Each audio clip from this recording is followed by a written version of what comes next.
I was on a ride from Boston to New York, forgot my thumb drive, couldn't get any work done, and started writing the first lines of code for what became Dropbox, even though I had no idea where that was going to go at the time.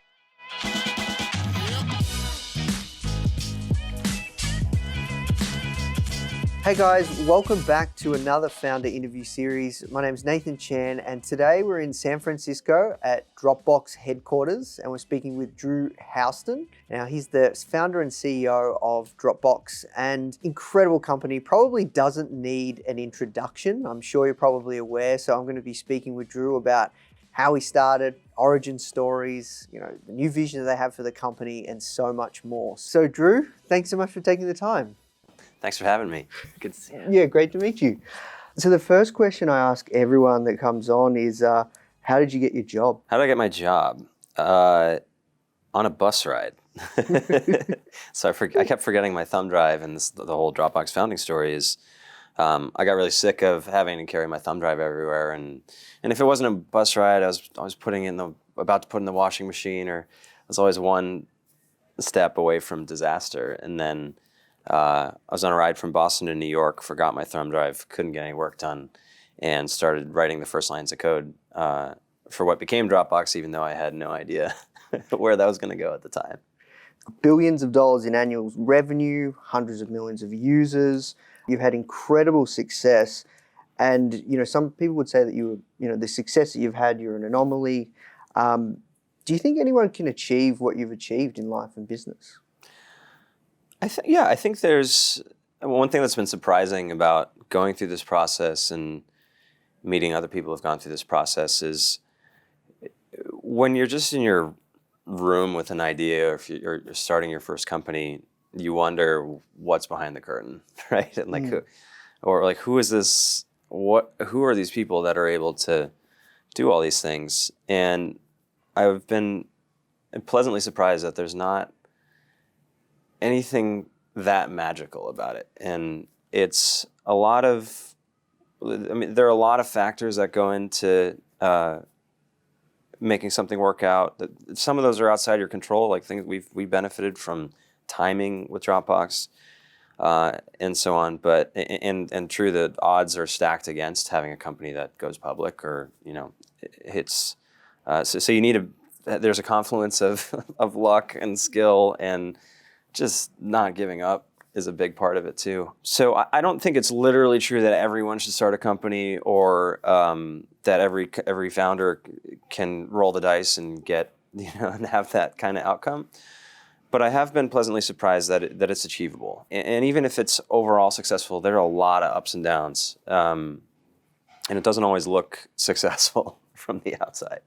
Yeah. So one thing I'm curious around is, from my own experience as well, is when it comes to kind of, I guess, navigating and the ups and downs, essentially it's making decisions. And, as the leader of this company, you have to make decisions every single day. You see people of the same uniform. A lot of, founders, they don't even want to have that decision fatigue on what they're going to wear. So I'm curious, how do you go through the decision-making process every single day, challenges that you face, ups, downs, fires you have to put out, and you've got to make these decisions fast. What does that what does that look like for you? How do you work out what the next move is? What's the right decision? Because you've obviously been right, obviously 80% of the time, and I think that's a really critical thing. Well, I'd give one answer today, but I think there's also been a journey where that answer would have been different along the way. And so now, at our scale, and I think most companies, after a certain level of progress, would be thinking about the same things, or most CEOs, which would be, well, first question is, what decisions should I be making, right? And being intentional about that, because part of why you hire a team and you get great people in your company is so that you can divide and conquer on a lot of these decisions. Part of it is building judgment on, and some of that's formal, like, okay, here are my formal, there's a document that says Drew's role and responsibilities that we thought about. And then there's a lot of stuff that comes at you. And then developing the judgment and the instinct or spidey sense around this thing seems important, but it's actually not that big a deal. And this little thing that just was some offhand comment somewhere is actually a string I need to pull on, and I think some of that comes with time. And your 80% comment is important because like no one gets all the decisions right. When you look at what makes what successful decision making looks like, or sort of common failures in decision making, often one is just not making a decision or sort of letting things happen to you. And so there's a whole bunch of there are a whole bunch of things that are important about making good decisions in general. But then I think more important is like, how do you make good decisions, or how do you put yourself in, or how do you train yourself to be good at that? Because a lot of what I have experience with now, I didn't have experience with 10 years ago. So it's really more that, how do you train yourself? Because no one does that training for you, and that training happens on the job. So first, that's important to know, because it can be intimidating when you start, because especially a year or two in, a lot of what you learn is that you don't even know what you don't know. Or as soon as you start to discover, like shine a light on that, you're like, oh my God, there's so many different things that I need to, that my company and I need to be on top of. And it can be overwhelming. And so just realizing that that's normal. No one comes out of the womb a CEO. It's a learned role or learned job. It's not something that you're born knowing how to do, or there's not this other like super class of entrepreneurs that just have it all figured out. Everybody by definition is a CEO for the first time at some point. So I think going into it, that mindset is pretty important, because otherwise you won't even try, or you'll get totally overwhelmed, which is not helpful. So then the question is like, well, how do you train yourself to do that? Like, what does that look like? How do you learn? And a big part of your job as a startup founder needs to be, the way I think it is about it is, how do you keep your learning curve ahead or your growth curve ahead of the company's growth curve? A lot of your job throughout will be, there's going to be a lot of stuff that comes at you, and you have to be right, and you have to be fast and right more often than wrong about a lot of different things. And so I've found a few things valuable. First, just thinking about it that way. It's like, all right, well, how do I make sure that what does that mean? How would I do that?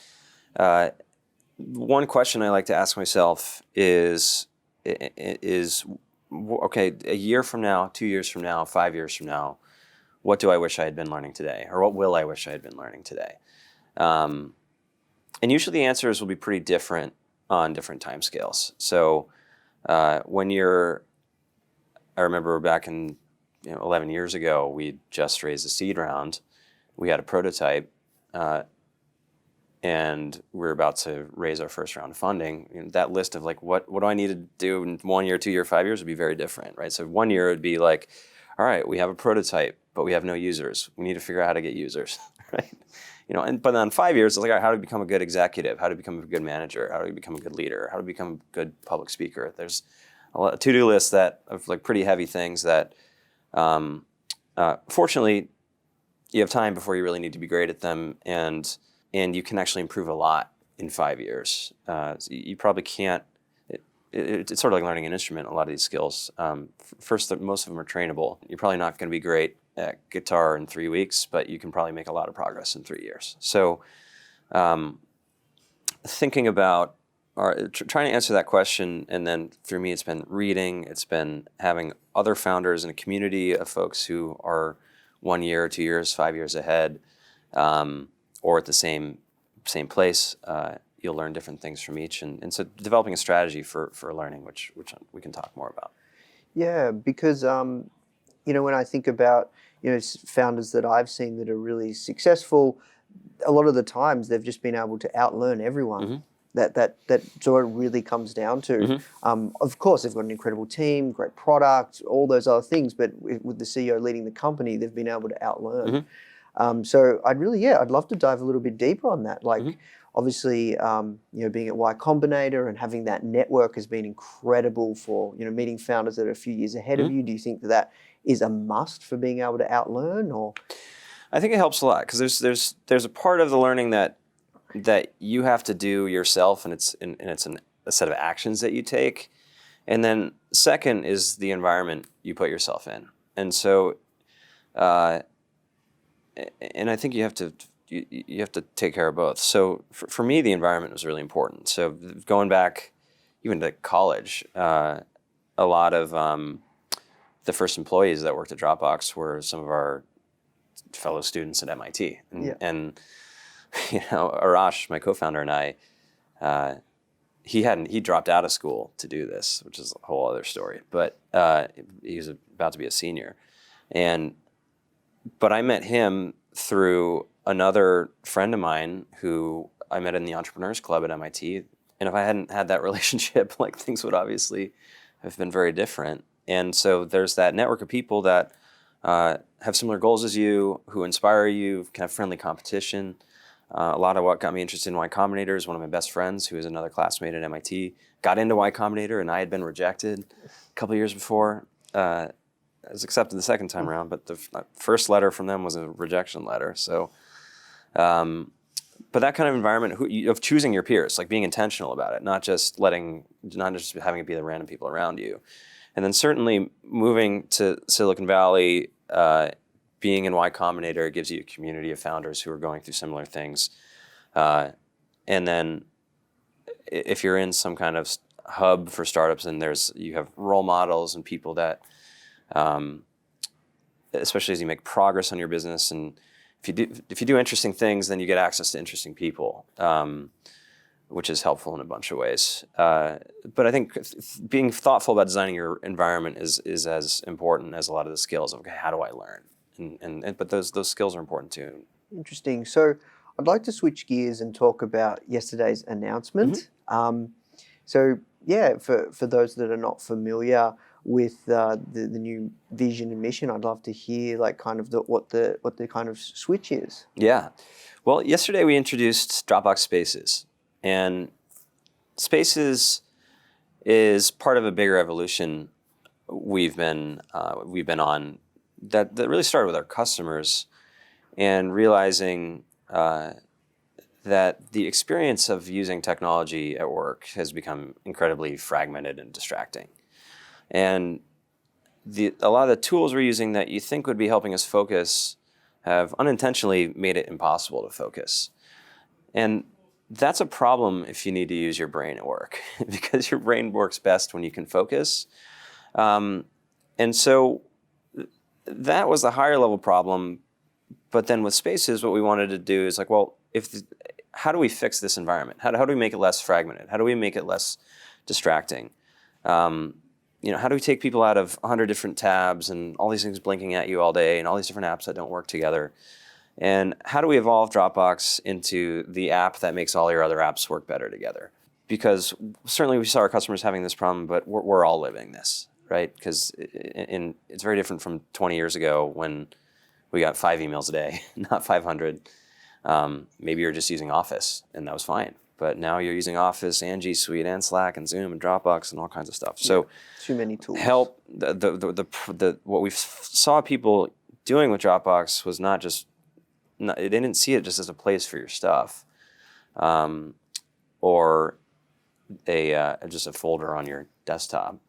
It's the place you're going to work. And so when we thought about it that way, we realized we would have made a bunch of different decisions, and realized that Dropbox actually is really well positioned to help people focus at work. So what does Spaces do? Well, it's a more organized, it's an evolution of the shared folder, and moves it beyond being a folder full of files to an intelligent team workspace for any kind of cloud content. And so 2 big advantages. One is moving beyond files. So certainly a lot of teams need to collaborate around files, but all of us we use a lot of other things too, right? We're using Google Docs, Airtables, Figma Docs, Dropbox Paper, all kinds of stuff.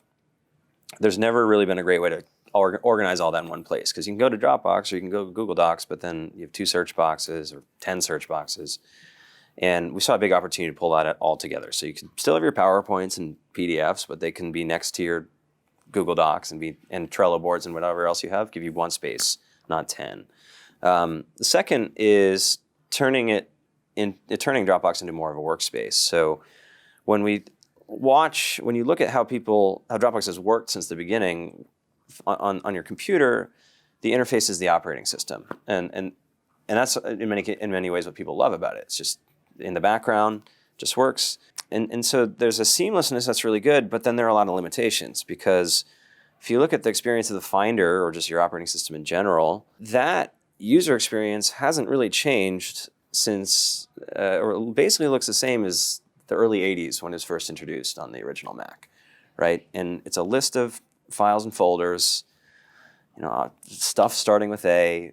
It's the single player static experience that was perfect for when our whole life fit on a couple of floppy disks and computers weren't networked. Like, that's where that experience was born, and it hasn't kept up.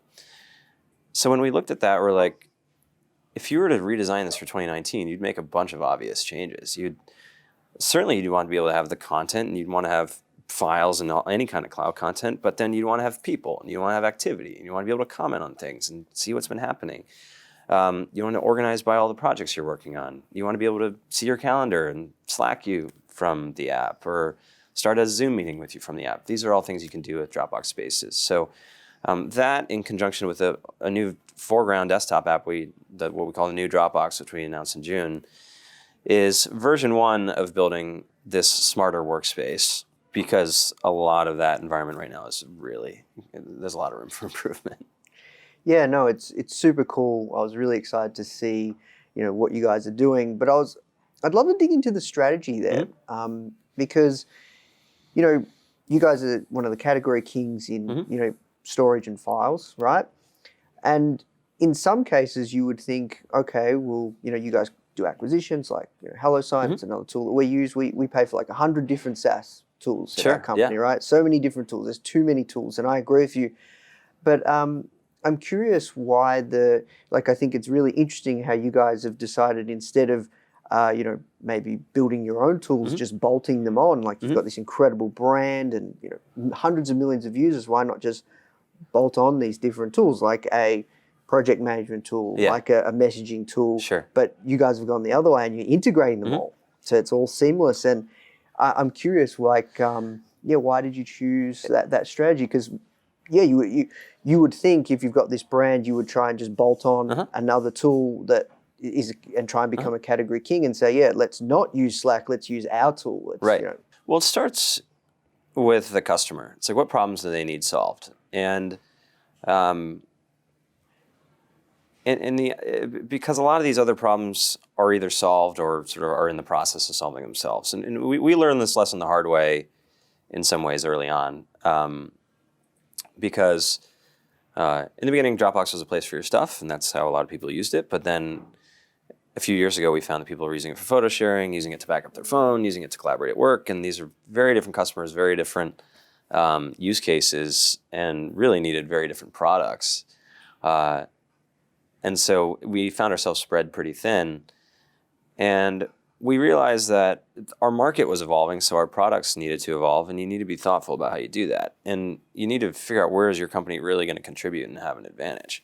Because we had a ton of advantages in the beginning, because we were the first to scale with this market of cloud storage, but then that evolved. And then the most valuable part of that became an even bigger became an even bigger market than cloud storage, which was file sync and share, or the ability to collaborate around files.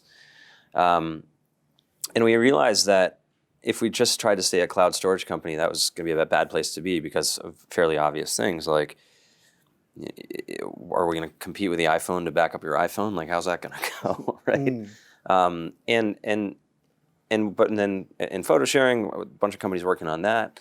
But we saw that 3, 4, 5 years ago, the problems that really weren't solving themselves were a lot of the stuff we've been talking about, which is the tools that you'd think would be designed to help knowledge workers use their brains are inadvertently creating all this busy work and friction, making it impossible to focus.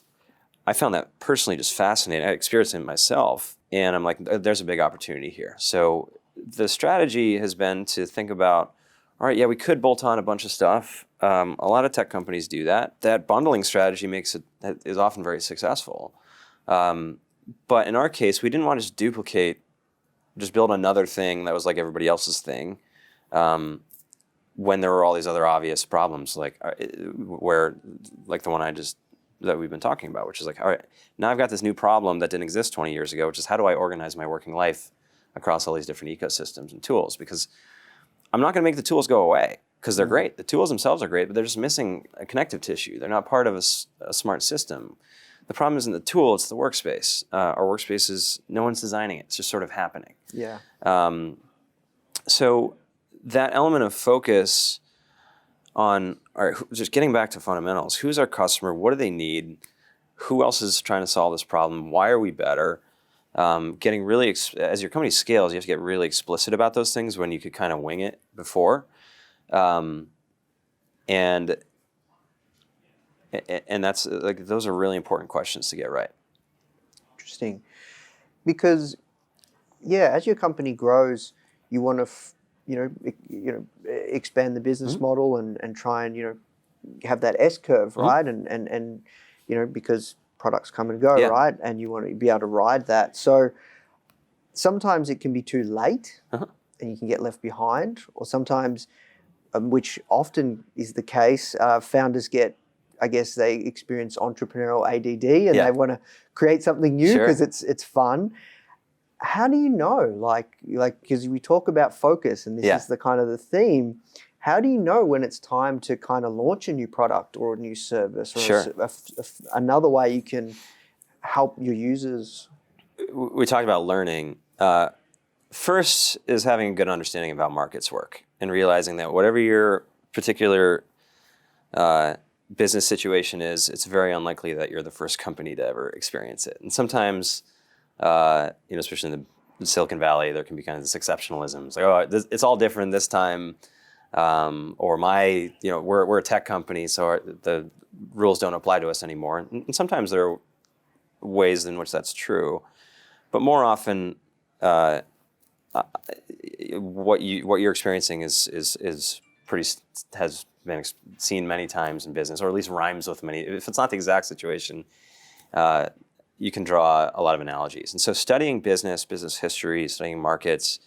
Has been really helpful to me. And one of the things that caused me to get clear on strategy was not actually reading about tech. It was reading this book, Playing to Win, by A.G. Lafley and Roger Martin. And what was interesting about it to me is it's a strategy book, but it's about Procter & Gamble. I thought it was interesting because I'm like, well, if we think, people say Dropbox is getting commoditized or whatever, and I think there are important ways they were wrong about that, but they're right about parts of our business. But anyway, if we think we're dealing with commodity elements of business, try selling paper towels, right? Yeah. How does that work? Yeah. And the way it works is getting really specific about it, and what I just said about getting really specific about who's your customer, where are you going to play, like what markets can you be number one in, how are you going to win, how's your playbook different from your competitors. A lot of that came from that book and books like it, and connecting the dots between about how strategy works in general. So that was kind of the learning progression for us. Like, we just sort of built this product. We knew we were solving an important problem, and our timing was great because the public cloud came along literally a year before we founded the company. The iPhone launched the year we founded the company. Suddenly, this went from a very file syncing and cloud storage went from this very niche thing to something that everybody needed almost overnight, and that wasn't up to us. So, and you think about, and so understanding the strategic questions, understanding those that kind of S-curve thinking, and in our case, our initial S-curve was cloud storage. Yep. Then we sort of rode that wave, and had to get on another wave, which is file sync and share. And as that market is reaching relative maturity, although there's still a ton of opportunity there, we're like, actually, this is all going to be part of this smart workspace, which is going to be an even bigger opportunity than that. Which is similar. You imagine Apple, right? They start with the iPod, then the iPod gets kind of subsumed into the iPhone or the Office suites, the word processor, spreadsheet, presentation software. Those used to be separate categories. Then they came together in the Office suite. That was a new category. So understanding categories and how they evolve is really important. And then you're like, well, how do you know how much to spread your wings or focus? Like, that's a huge challenge for any founder at any scale. You have to have a portfolio once you're at a certain point. In the beginning, you have to have one idea. Focus. Do one thing. Yep. But when you need to, if your existing category is starting to mature, then you need to start thinking about a portfolio approach where most of your investment is going to be in the core business because that's going to deliver the results. That's going to fund all the other stuff. And so you need to, especially a CEO, one of your jobs has to be is how do I allocate resources between like planting and harvesting, right? Yield in the future, like future versus yield in the present. Because if you're all harvest, no plant, you have one problem. If you're all plant, no harvest, you have another problem. And if you have to pick one, you have to drive the core business because otherwise you can't fund anything else. Yeah. So this is a long answer, but it's an important series of questions. So you have to have some investments in the core business. You have to have some things that are smaller scale that you want that will be part of tomorrow's core business, and then you have a bunch of speculative bets.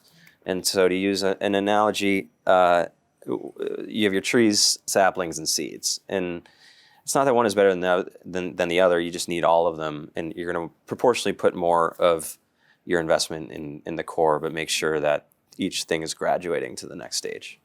Yeah, makes sense. Yeah, and I think it's really smart, like what you guys are doing and the strategy with Spaces, and it all makes sense.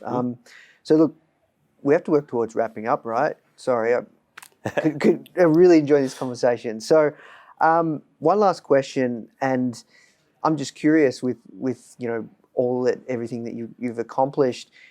I guess as founders, we always tell ourselves like, if we can get to this, it'll be amazing. And we tell ourselves this story, and it's like, when we hit this, it's going to be amazing. And then you hit it, and then what's the next thing?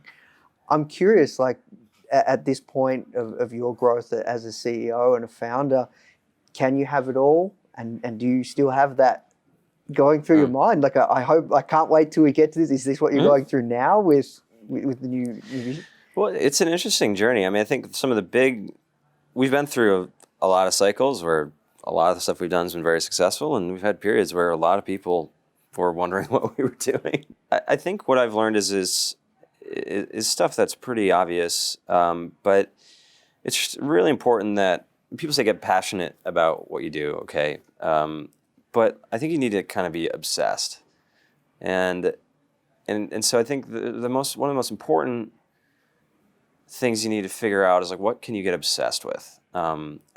And figure out like what's your playbook as an entrepreneur, and you're not really going to know until you start. But for me, I realized my playbook at this point is get really frustrated about something, want to solve it permanently. Yep. That's not necessarily other people's playbook, but I'm like, I can't stand carrying my thumb drive. This is dumb. We should all live in the cloud. Why is it not like this? There are no good answers. Okay, let's just do it.